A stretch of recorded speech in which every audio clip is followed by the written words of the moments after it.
buenas noches. Bueno, a lo largo de esta semana hemos tratado de dilucidar las implicaciones sobre la manifestación en apoyo al INE del domingo pasado en defensa del voto, con un llamado a la Suprema Corte de Justicia para que se respete la Constitución.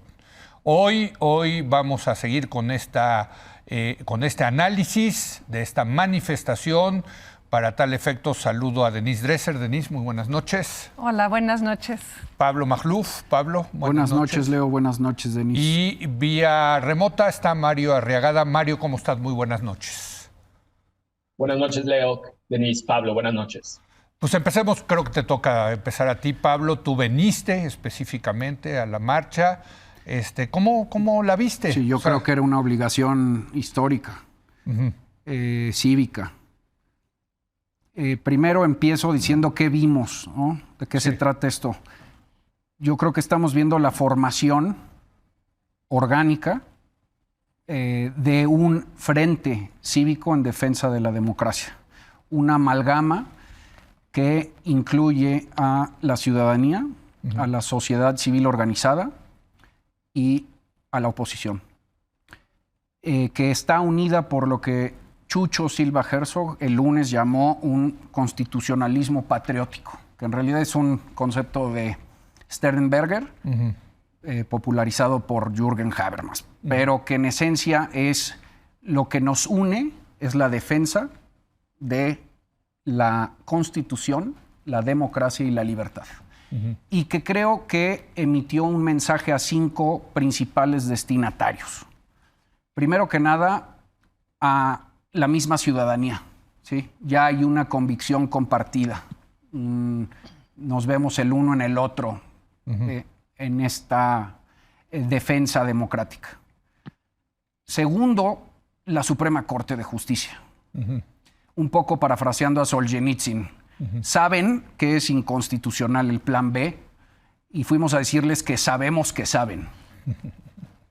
Entonces no tienen otra que guardar su encomienda, que es proteger a la Constitución. Tercero, un mensaje a la oposición que tiene que encauzar esto hacia lo electoral, porque aquí no nada más se trata de impedir el Plan B. Yo parto del análisis de que estamos en un clima de asedio sistemático.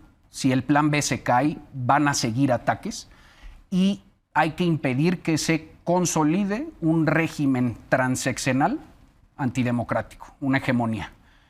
4, el mundo. El mundo fue un gran destinatario. López Obrador había sorteado con mucho éxito estar incluido en las listas de los enemigos de la democracia, junto con Trump, Orbán, Bolsonaro, Kaczynski, Erdogan. Y me parece que los medios internacionales finalmente acusan. Y finalmente al propio gobierno se le sube el costo. No esperemos que recule, no está en su naturaleza, nunca lo ha hecho.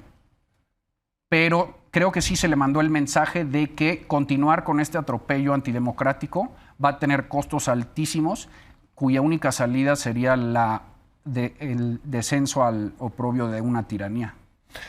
Denise, tú también participaste en la marcha e incluso tuviste la oportunidad de llevar a Anne Applebaum, que es una de las autoras, yo diría, pues obligadas en esta de la defensa de la democracia, de alguna manera, pues, ¿qué diríamos? Condenar al autoritarismo, no sé si utilizar esa palabra, ¿no? Ella escribió un libro que se ha vuelto muy famoso. Toral, ¿no? Sí, El ocaso de la democracia, la seducción del autoritarismo. Y vino a México porque empezó a darse cuenta, por la cobertura de la prensa y por lo que estaba ocurriendo aquí, que hay una democracia en riesgo. Entonces fuimos a la marcha con mis alumnos, con amigos, amigas, y yo pensaba mucho en una frase que ella me dijo estando ahí presente en el Zócalo repleto, desbordado, que la democracia, muchos piensan que es como el agua de la llave, que sale del grifo, que siempre que abrirás la llave va a estar ahí. y que la damos por un hecho dado y que no nos damos cuenta que cualquier sociedad en cualquier momento puede de pronto volcarse en contra de la democracia y dejarse seducir por el autoritarismo. Yo que llevo años yendo al Zócalo y que he marchado con Yo Soy 132, Ayotzinapa, contra el fraude en el 88, cuando ganó Cárdenas en el 97, jamás pensé que iba a estar en una marcha defendiendo el piso mínimo de la democracia electoral en México, que es el mantenimiento de una autoridad electoral independiente. Jamás lo pensé. Las luchas se habían vuelto otras. Eran por los derechos humanos, era el feminismo, era contra la violencia, contra la militarización, y de pronto era un déjà vu. Y Anne me comentó, esto se siente como las marchas que empezaron en Polonia, cuando el partido Ley y Justicia de ultraderecha empezó a volverse cada vez más autoritario. Fue una marcha muy civilizada de la clase media, predominantemente de la clase media, pero me impactó que hubiera tanta gente, una marcha variopinta en términos ideológicos, porque lo que ella argumentaba, y yo cada vez más creo que es cierto, es que los viejos clivajes, las viejas líneas divisorias entre izquierda y derecha, ahora están sustituidas por otros clivajes que son entre autoritarismo y democracia. Y ahí estaban, sí, personas con las cuales yo jamás imaginé compartir la plaza pública, que de hecho históricamente eran mis adversarios, priistas, panistas, calderonistas, con los cuales uno marcha así como que tapándose la nariz. Pero algo que decía Anne Applebaum es que las coaliciones van cambiando y los que eran los buenos de pronto resultan ser los malos y los malos resulta ser que de pronto son los buenos y tienes que marchar con ellos porque tienes este objetivo común. Y el objetivo común es evitar que desmantelen al INE. El presidente ha desfigurado la marcha, ha tratado de construir una narrativa falsa de que el INE no se destruye, solo que es muy caro. Sí, claro. Pero sí, ya hemos visto las implicaciones del Plan B, el despido masivo de quienes llevan a cabo las elecciones a nivel estatal, a nivel local, a nivel nacional, el que la credencial del elector va a ser expedida en oficinas de gobierno, el que el padrón va a estar en manos otra vez del partido gobierno, o sea, cosas que nos habíamos acostumbrado a que ya no existían. Y ahora lo que tuvimos que ir a hacer fue lo que Anne Applebaum nos dijo: tienes que darte cuenta que el agua de la llave igual deja de salir, que igual alguien la quiere cerrar, que tienes que ir tú y con tu canasta a sacar el agua y protegerla y defenderla. Y yo siento que fuimos al Zócalo con el mensaje, con nuestras, digamos, canastas cargando la defensa de la democracia para decirle a la Suprema Corte: a ti te toca asegurar que el grifo se mantenga abierta, que la llave de la democracia se mantenga abierta y en tus manos está. Y tan retumbó el mensaje que hoy en la mañanera el presidente López Obrador ya descalificó a Norma Piña, la presidenta de la Suprema Corte.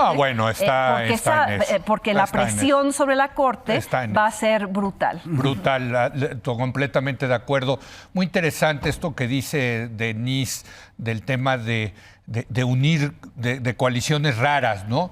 Y cuando estabas diciendo eso, yo pensaba en lo que pasó en Chile para sacar a Pinochet, donde se armó una coalición donde tenías al centro derecha con la centro izquierda, gente que no se hablaba, en fin, porque pues había un objetivo mayor, y el objetivo mayor era sacarle el poder a la dictadura. Y en Brasil ahorita, y en Estados Unidos con Biden, y en Italia con Romano Prodi. Es muy común. Exactamente, o sea, sí están cambiando las coaliciones y ni modo, pues hay un bien a tutelar en este caso, yo creo, importante, que es la democracia. Mario, tú no sé si participaste o no, pero ¿cómo viste la manifestación? Sí, no pude participar, pero no porque no hubiera querido o me hubiera parecido una mala idea. De hecho, me parece una buena idea. Lo vimos con la primera marcha y así lo expliqué yo mismo. Y esta que fue todavía más grande de lo que yo incluso me había imaginado, lo que esperaba. Creí que las energías quizás se habían quedado después de el fait accompli, digamos, y que este iba a ser menor que el anterior. Me dio un enorme gusto que no fue así y celebro la participación de tanta gente en defender una de las instituciones claves de la democracia mexicana. Pero déjame abordar el asunto desde una perspectiva un poco diferente, porque fíjate que me sorprendió que a la distancia, aunque no está, ya puse un tweet con la imagen del Zócalo retacado, lleno de almas defendiendo sus instituciones. Y las reacciones que tuve a esa foto por la frase que puse me hicieron pensar algo que quiero compartir. Una, me dijeron, yo puse impresionante el arrastre popular del Instituto Nacional Electoral Mexicano. Esa es la frase que generó una polémica que no me esperaba. En primer lugar, tuvo dos lados. La primera polémica fue que mucha gente se ofendió por el término popular diciéndome que era una movilización ciudadana. Y por otro lado, eso, algunos miembros de la oposición, algunos de los que estaban marchando y miembros del lado de Morena se ofendieron porque decían eso para nada fue popular. Esa era la mafia en el poder, sí. Eso era la oposición. Entonces me pareció que ni de un lado ni del otro les pareció que debía esto referirse a una movilización popular, un arrastre popular de una institución.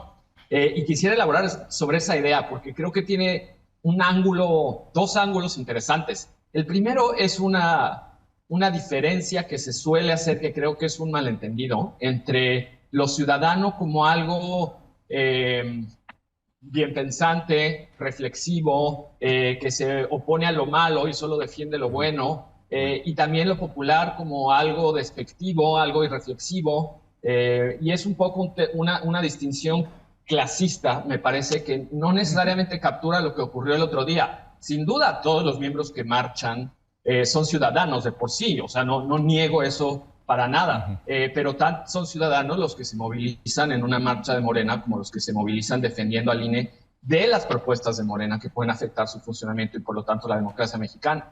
Y por el otro lado, lo popular tampoco debe ser usado como un asunto despectivo, creo yo, y creo que en este caso particular es muy adecuado describir a fifís y no fifís, todos los que marcharon, sin importar de qué lado están en esta coalición amplia que describen muy bien todos ustedes, y creo que precisamente por la amplitud de esa coalición es correcto llamarle popular, una movilización popular, porque además lo popular es un término que no le pertenece ni a izquierda ni a derecha. La Constitución dice explícitamente que la soberanía reside en el pueblo, y es ese pueblo el conjunto de todos los individuos llamados ciudadanos que se movilizan.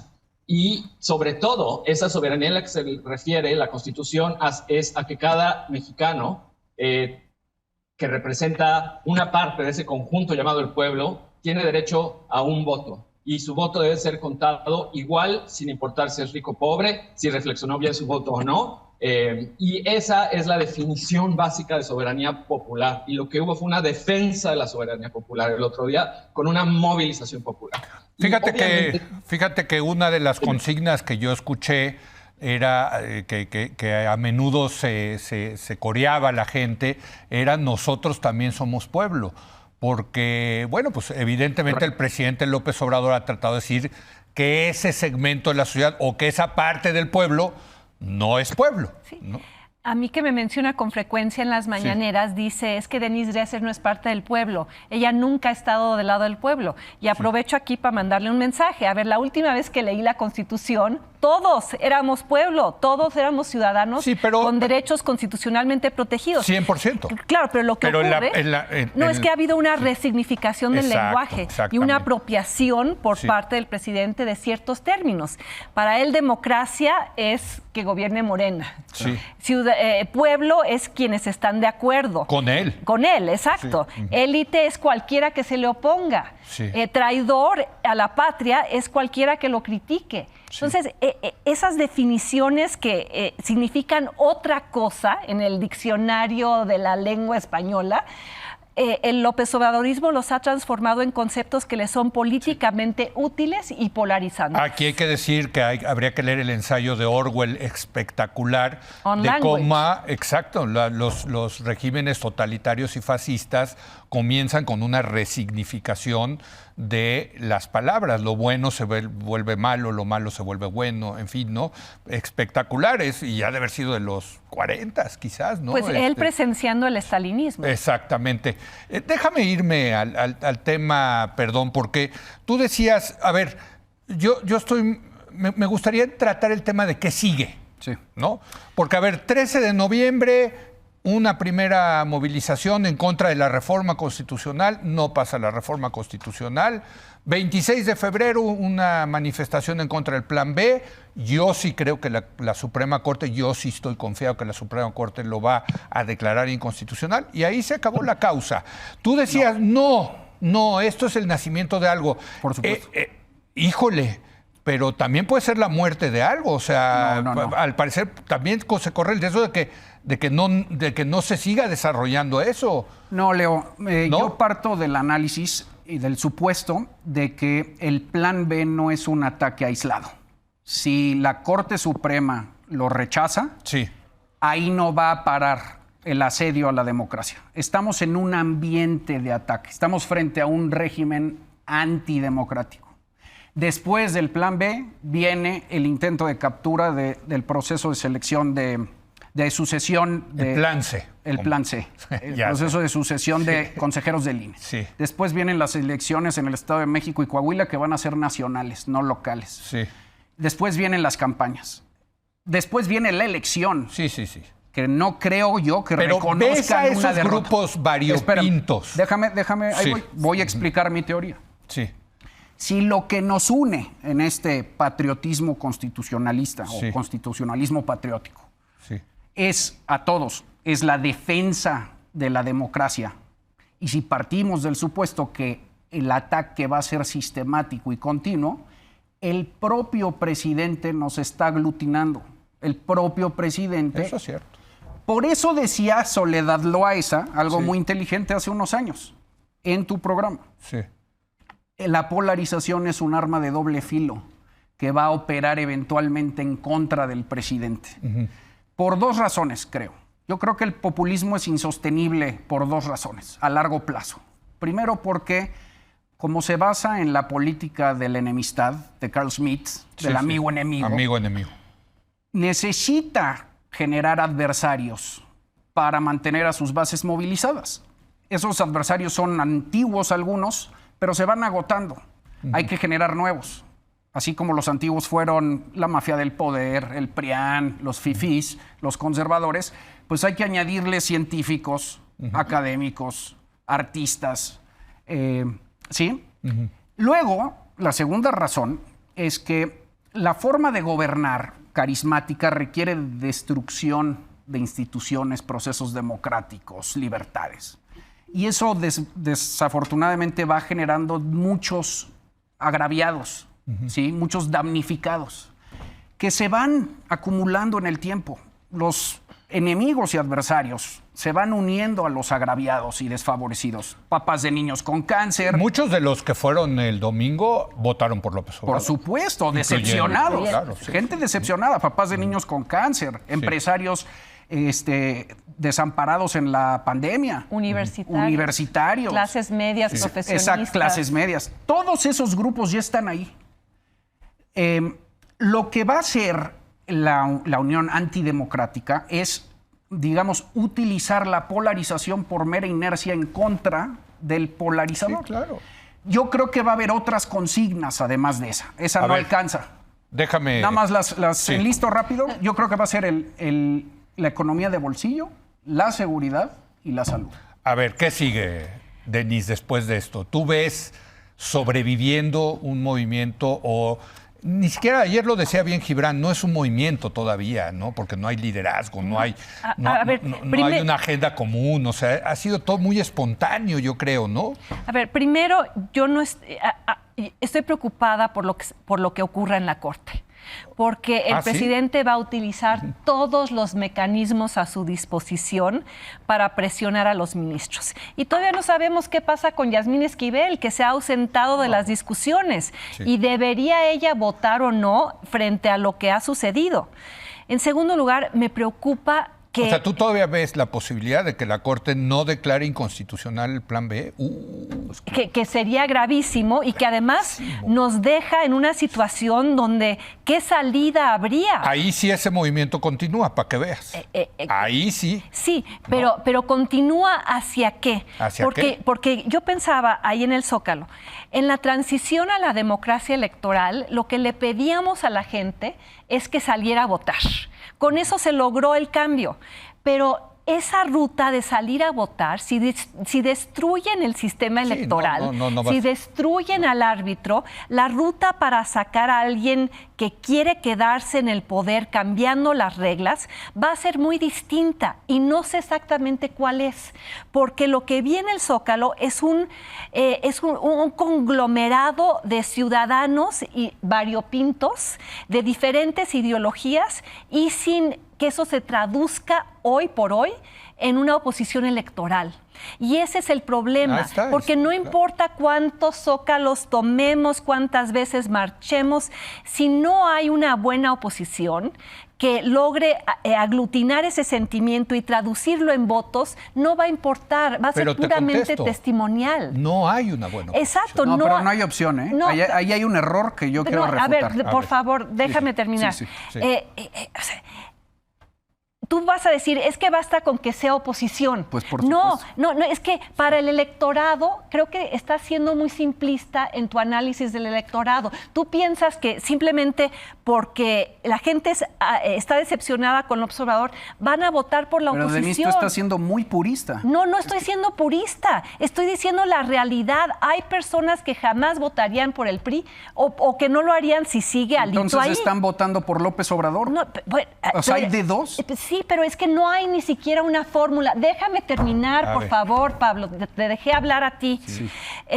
Hablando con Anna Applebaum me decía, porque tuvimos una reunión con senadores de oposición y en esa discusión solo había 3. Y los 3 no se lograban poner de acuerdo entre 3 si iban a ir unidos, si iban a ir separados, si iban a tener un candidato común. Esa desunión de la oposición en términos básicos también se traduce en su incapacidad de mandar un mensaje. Incluso no está claro en la oposición si su mensaje va a ser anti-AMLO o va a ser en favor de otra cosa. Y el problema es que a nivel mundial no hay una fórmula. No te garantiza, o sea, lo que aprendí de Anna Applebaum es que la oposición en Polonia, la oposición a Orbán, fue unida en la última elección y aún así perdió.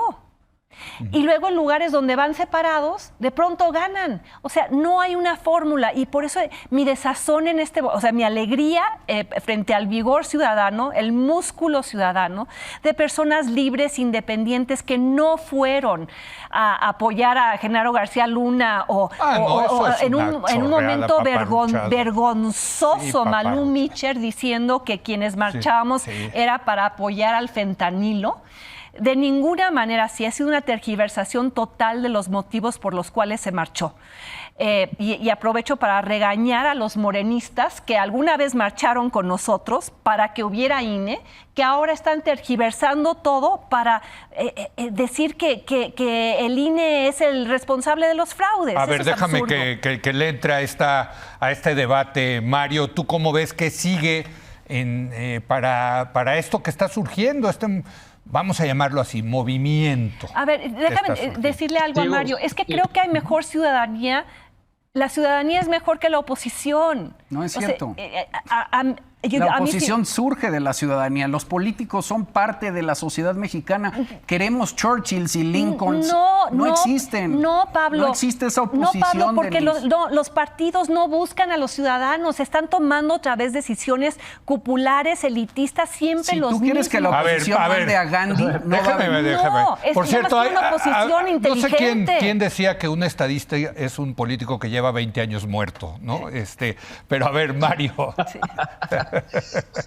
Mira, según yo lo tengo clarísimo. A ver, entonces no sé de qué lado voy a estar porque creo que va a tomar más tiempo discutir el punto que Pablo y Denise en el que se han enfrascado. Pero yo creo que este grupo de personas que ahí se unió, no sé si llega a ser movimiento, pero ciertamente, aunque si ya es un movimiento y si le queremos poner nombres que suenan muy importantes, como el constitucionalismo patriótico de Jesús, de Chucho Silva Herzog. Bueno, está bien, pero siento que está en un momento todavía prepolítico.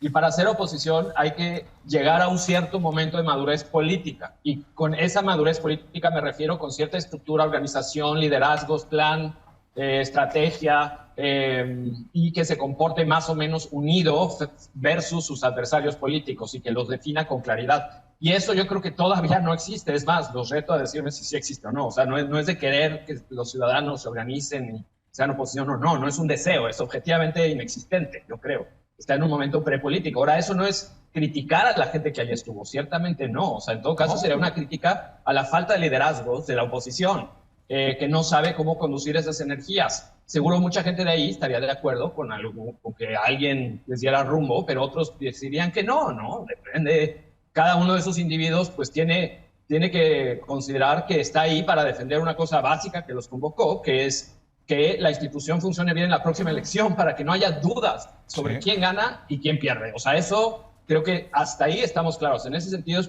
político. Pero más allá, político en un sentido partido político, fuerza electoral, definitivamente lo veo todavía en pañales. Es más, ni siquiera sé si ese sea una criatura que luego va a crecer para convertirse en eso. No sé si sea su misión, de hecho. Además, Leo, yo añadiría que creo que, aunque se diga tanto de la oposición como de los simpatizantes del gobierno, que la movilización, sobre todo, representaba un descontento contra López Obrador, yo creo que, aunque es verdad esa aseveración, no es completamente verdad. Había un segmento en la marcha y en los corazones de cada individuo de esa marcha, yo creo, es mi hipótesis, la pongo a discusión también, que estaba realmente allí preocupada en un sentido cívico por el INE, porque le tiene cariño, porque sabe lo importante que es que esa credencial de elector funcione, que el padrón sea confiable, que pueda votar y que su voto se cuente, y también porque el INE no debería sorprendernos ese arrastre popular que tiene el INE, porque arrastra popularmente a muchísimos mexicanos cada elección, que son los voluntarios que la organizan, lo hemos discutido aquí. Entonces, no nos sorprendamos que el INE es solo una cosa abstracta. No solo es una cosa abstracta, también es días y horas dedicadas de muchos mexicanos, cada uno de nosotros en esta mesa, que históricamente tiene una conexión emocional, práctica, con esa institución que le da sentido a su mexicanidad, a la participación de discutir política en la mesa, en la sobremesa con tus primos. Todo eso está conectado directamente con tu experiencia vivida del INE. Entonces no me sorprende que haya una vinculación emocional, práctica y de compromiso con la institución en sí misma, porque no hay otras instituciones en el país que movilicen tanta gente así voluntariamente. De forma cívica. Entonces ese arrastre no solo abstracto constitucionalismo patriótico, también es solo oposición a AMLO. Es también pues, una vida práctica democrática de un país que hasta la fecha ha sido democrático y funcional, y que así queremos seguir manteniendo. Oigan, déjenme, tengo que hacer una pausa. Vamos a irnos a otro segmento con esto, porque está muy bueno el debate. La verdad, no quisiera cortarlo, pero sí tengo que hacer una pausa. Regresamos en un momento más.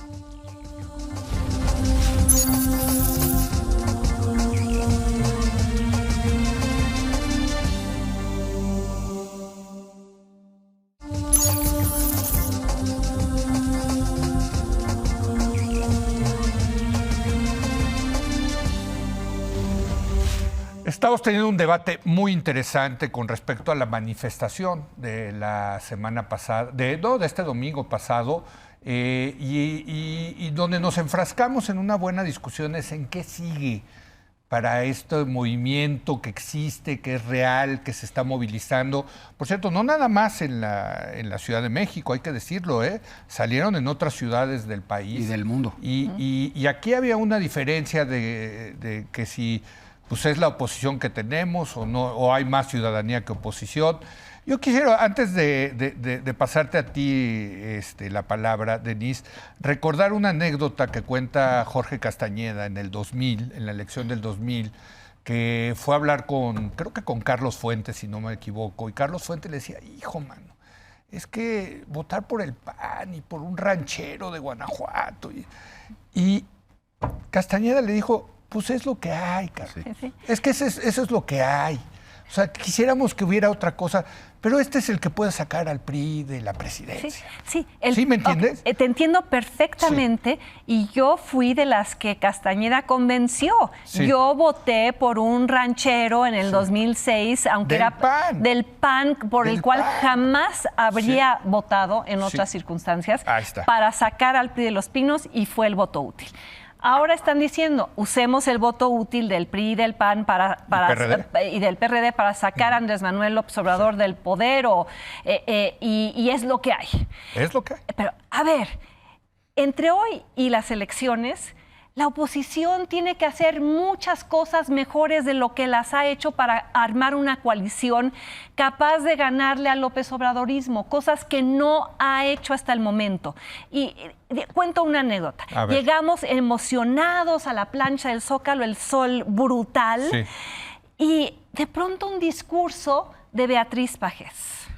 A ver, no sabes cuántas veces he escuchado a personas decirme, ¿por qué eligieron a Beatriz Pajés de la revista Siempre, priista de toda la vida? ¿Por qué no eligieron a un ciudadano, alguien con mucha elocuencia que hubiera podido hacer de esta marcha una marcha de ciudadanos defendiendo al órgano electoral? Por cierto, yo no sé ni quién tomó esa decisión. No, y el discurso fue político, fue en favor de la oposición, fue en un tono, o sea, se oía como priista setentera. En un ¿No te tono, gustó? No, en un tono como de Carlos Salinas, ¿no? Sí. Y luego José Ramón Cosío, perfectamente bien apropiado, un discurso Para la Corte. Para la Corte, eso bien.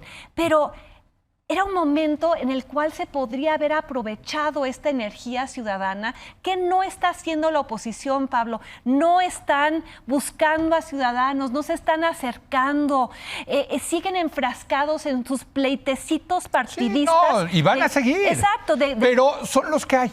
Sí, pero con esos no alcanza. Bueno, Ese pero es entonces el el argumento no que me alcanza. parece de Pablo interesante es, ok, malísimos, pésimos, no alcanzan, pero si no votas por ellos, estás apoyando a que se quede Morena y López Obrador en el poder. Pero es que hay un paso antes, Pablo, antes de que votes por ellos, que empiecen a cambiar. O sea, también lo que está exigiendo Denise es, que empiecen oiga, a hacer- súbanle un poquito el nivel. Yo le entro. Sí, a ver. Si la crítica es constructiva, bienvenidísima. Sí. Y entre más fuerte sea una coalición, mejor. En ese sentido, suscribo absolutamente lo que dice Denise. Sin embargo, hay que cuidar, me parece, 3 ideas muy venenosas que se suelen confundir entre crítica constructiva y purismo ideológico. A mí no me metas en ese No, porque te estoy yo diciendo. te acabo de decir que si lo tuyo es crítica constructiva, no fui suscribo. purista y voté por Fox. A ver, Está bien. A ver, El va. primero es el famoso Corea del Centro, ¿sí? El centro es bueno cuando hay normalidad democrática, ¿sí? Pero cuando un régimen amenaza con destruir a la democracia, tú no puedes equiparar ambos lados como si fueran iguales. El PRIAN era terrible, sí, pero no está intentando destruir a la democracia. De hecho, construyó la democracia, Exactamente. nos guste o no nos guste. Exactamente. Entonces, los dos lados no son iguales. No puedes pretender estar en un centro aparentemente moral, porque en el fondo estás respaldando al bully contra el bulleado. Primera. Ok. Segunda, hay que evitar los purismos ciudadanos, porque se necesitan políticos. Una cosa es la crítica constructiva y otra cosa es el discurso antipartidista, que solo lleva al populismo y a empoderar justamente a los personajes outsiders. Lo que nos trajo a esta crisis en todo el mundo es precisamente la implosión de los partidos que se lo ganaron a pulso, parte de ellos, claro. pero también por la proliferación del purismo ciudadano, del discurso de que los políticos y los partidos son malos. Perdóname, Necesitamos Pablo, partidos fuertes. Por favor, elimina. Oye, pero yo no te interrumpí. Sí. Déjame terminar. Ok, nada más Termino pásame mis tu 3. pluma porque quiero decirte, no quiero que se me olvide lo que te tengo que decir. Ok, está bien. Bueno, la gente no tiene idea de lo que requiere organizar estas cosas. Yo ya estoy más o menos cerca como observador externo y este gran éxito que vieron de esta marcha tuvo políticos y expolíticos que saben hacer las cosas. A ver, no pueden ser tan... Lenin lo decía perfectamente. Política es Así organización. es. Ok. Hay que organizar y la vanguardia política y tienes toda la razón. Hay que hacer Así política es. O sea, y eso pero lo hacen es los que, políticos. Leo, se necesitan agendas, discursos, horarios, instrucciones, Sí, dinero. Claro. O sea, eso no lo puede hacer la ciudadanía sola. Sí. Se necesitan los dos. Tercera y última. Tenemos que evitar a toda costa la oposición utópica, ¿sí? Con estos bueyes hay que arar. Dice Denise, es que no alcanza. Depende cuáles sean tus expectativas. Si lo que le pides a la oposición es detener el asalto antidemocrático en el 2024, desde luego que alcanza. Por supuesto que alcanza, porque ya lo hicimos en el 2021. Con cualquier candidato, con Ahora, cualquier... si lo que quieres es construir Finlandia, el siguiente sexenio, No, eso no se alcanza. A ver, Denise, va Mario y sé que tú quieres que contestar, pero en aras de la equidad va Mario, si te parece. Venga, adelante. Mario. Mira, voy a ser brevísimo para que Denise pueda hacer el punto que quiere hacer. Le digo a Pablo simplemente lo siguiente. Creo que hay que distinguir entre el Corea del Centro, que sé que te choca y siempre citas la Biblia para vomitarte de los tibios, etcétera, esa frase famosa. Pero creo que ese punto te refieres a los comentaristas políticos, a gente como nosotros o los que escriben sus columnas, que nunca quieren quedar mal con nadie y para cuidar su reputación personal se colocan en Corea del Centro. Y sí, es un hábito pues no muy saludable en general, pero no es ese el problema que creo que estamos discutiendo. El problema que estamos discutiendo es que la posición centrista, objetiva en la política nacional se construye también con organización. Y ahí, si dices que apestosos los políticos que estaban de un lado o del otro, pues sí, esa es una actitud antipolítica. Pero creo que no es el caso. Ciertamente no es el caso lo que yo estoy diciendo. Lo único que yo estoy diciendo es que objetivamente ese bloque llamado la oposición potencial básicamente no existe o no existe aún. Podría formarse. Lo vamos a formar yo diciendo, no, claramente es ya un bloque opositor que está muy cerca de convertirse en una opción política. Pues no, porque lo que yo diga no va a transformar la realidad mágicamente. No, a ver, Mario, ¿cómo que no existe? ¿Cómo que no analizar. existe? Van juntos en el Estado de México, Pues claro. Van juntos en Coahuila. En Coahuila se peleaban siempre el PRI con el PAN. Ahora van el PAN con el PRI juntos para que no llegue Morena. Y ¿Cómo no? bloquearon todas las como reformas opción. constitucionales. Por eso, o sea, lo que te quiero decir es, la oposición sí existe. Como ¿no? opción presidencial para el 2024 realista. Todavía no. No van a ganar. O sea, ustedes... Todavía no. Lo que ustedes hacen ahora pues ya es wishful thinking, pero yo creo que de la evidencia sobre lo que ya han podido lograr hacer, y es cierto que ya han ido en algunas cosas locales, han votado, pero casi se dividen, o sea, el PRI casi traiciona si no es por la marcha anterior. De hecho, se llegó al absurdo en la marcha anterior que Alito iba marchando en contra de las cosas que su partido mismo estaba votando o estaba por votar. O sea, eso habla de la fragilidad. Entonces, no me refiero a que no exista en el presente en ciertas cosas pequeñas, simplemente no existe como realidad política con oportunidad en 2024 en la presidencial, que creí que era lo que estábamos discutiendo. Ok, ¿no? bueno, se nos acabó el tiempo. Denise tiene toda una hoja que escribió ahí. Pablo va a querer responder, Mario va a querer entrarle. Y por eso yo me comprometo aquí desde ahorita que el próximo miércoles retomamos este tema fascinante. Fabuloso. ¿No? ¿De qué sigue en términos de este movimiento que está ahí, que se ha hecho presente? Los ciudadanos y los partidos y la oposición y Morena. Exactamente, ese es el punto. Estos son con los que hay y ni modo, pues haramos con esos bueyes o no, o qué les pedimos. Buenísimo tema. Perfecto. Y creo que va a ser el gran tema de aquí al 24, ¿no? Claro. Así que lo dejamos pendiente. Denise, gracias. Gracias, hecho. Pablo. Gracias, Mario. Qué privilegio de verdad poder tener este tipo de debates. Hacemos una breve pausa y voy a regresar con Benito Nasif para hablar precisamente de un fallo, de una resolución del INE que tiene que ver con Alito Moreno, para extender su mandato al frente del Partido Revolucionario Institucional. Regresamos.